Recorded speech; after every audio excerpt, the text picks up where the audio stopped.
Fellow Nigerians,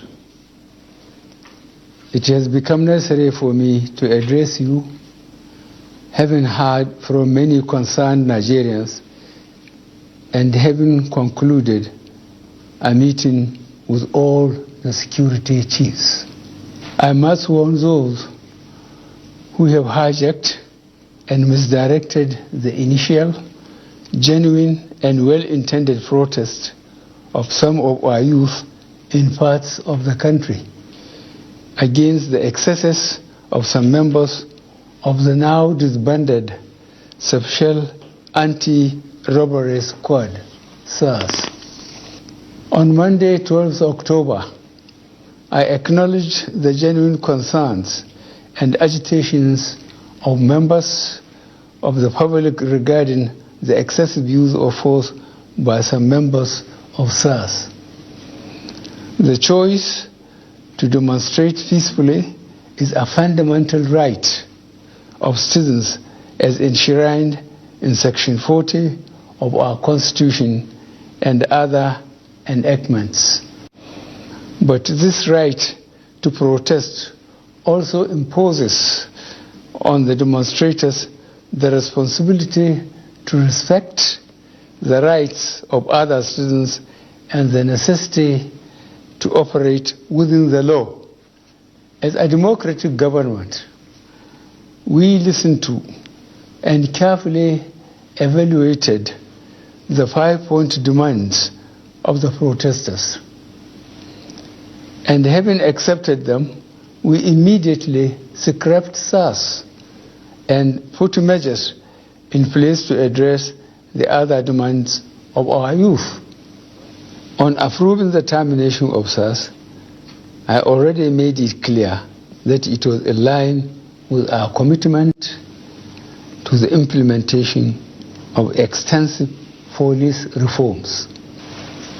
Sadly, the promptness with which we have acted seemed to have been misconstrued as a sign of weakness and twisted by some for their selfish, unpatriotic interests.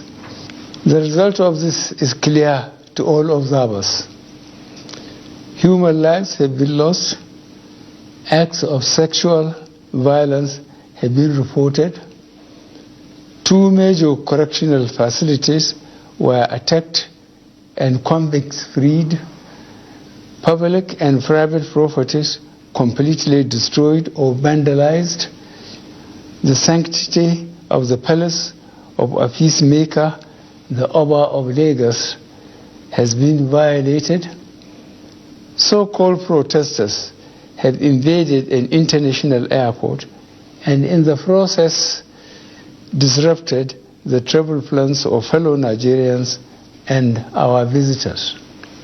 All this executed in the name of the End SARS protests. I am indeed deeply pained that innocent lives have been lost. These tragedies are uncalled for and unnecessary. Certainly, there is no way whatsoever to connect these bad acts to legitimate expression of grievance of the youth of our country. The spreading of deliberate falsehood and misinformation through the social media in particular, that this government is oblivious to the pains and plight of the citizens is a ploy to mislead the unwary within and outside Nigeria into unfair judgment and disruptive behavior.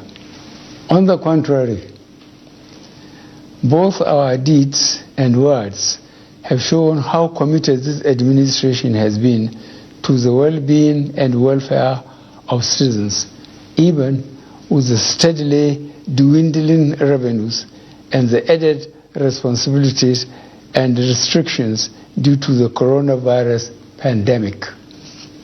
Government has put in place measures and initiatives principally targeted at youth, women, and the most vulnerable groups in our society. These included our broad plan to lift 100 million Nigerians out of poverty in the next 10 years. The creation of 75 billion Naira National Youth Investment Fund to provide opportunities for the youth and the micro, small, and medium enterprises survival fund, through which government is A, paying 3-month salaries of the staff of the 100,000 micro, small, and medium enterprises. B, paying for the registration of 250,000 businesses at the Corporate Affairs Commission. C, giving a grant of 30,000 Naira to 100,000 artisans. And D, guaranteeing market for the products of traders.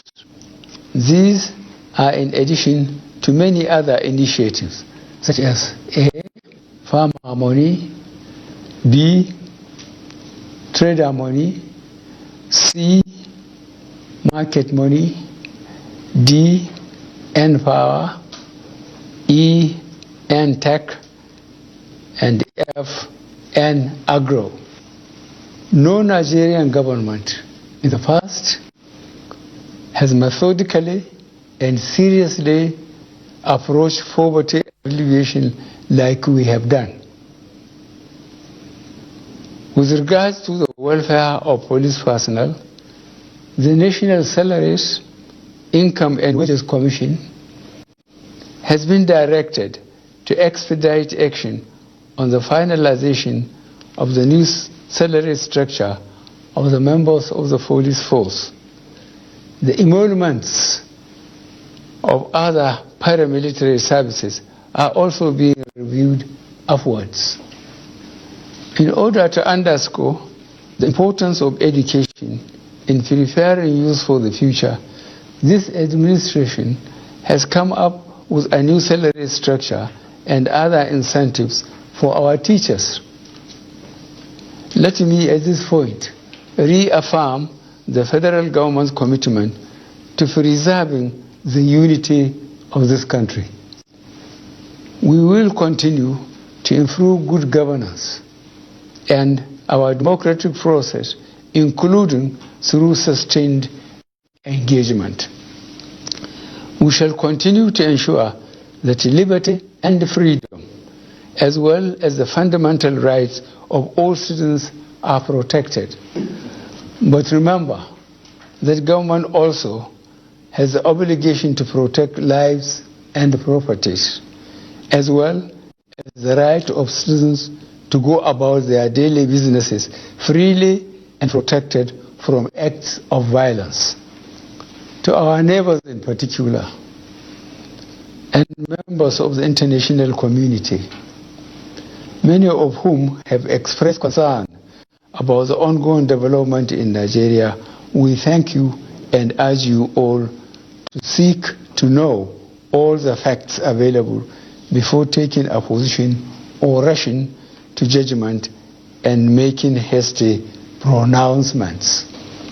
In the circumstances, I would like to appeal to protesters to note and take advantage of the various well thought out initiatives of this administration designed to make their lives better and more meaningful, and resist the temptation of being used by some subversive elements to cause chaos with the aim of truncating our nascent democracy.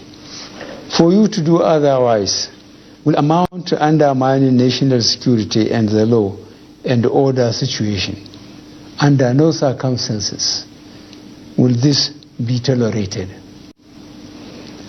I therefore call on our youth to discontinue the street protests and constructively engage government in finding solutions. Your voice has been heard loud and clear, and we are responding. And I call on all Nigerians to go about their normal businesses and to enjoin security agencies to protect lives, and properties of all law-abiding citizens without doing harm to those they are meant to protect. Let me pay tribute to officers of the Nigeria Police Force who have tragically lost their lives in the line of duty. I would like to thank those state governors, traditional and religious leaders who have appealed for calm and restraint. I also thank youth leaders who have restrained their followers from taking the law into their hands. This government respects and will continue to respect all the democratic rights and civil liberties of the people, but it will not allow anybody or groups to disrupt the peace of our nation. Thank you all. God bless the Federal Republic of Nigeria.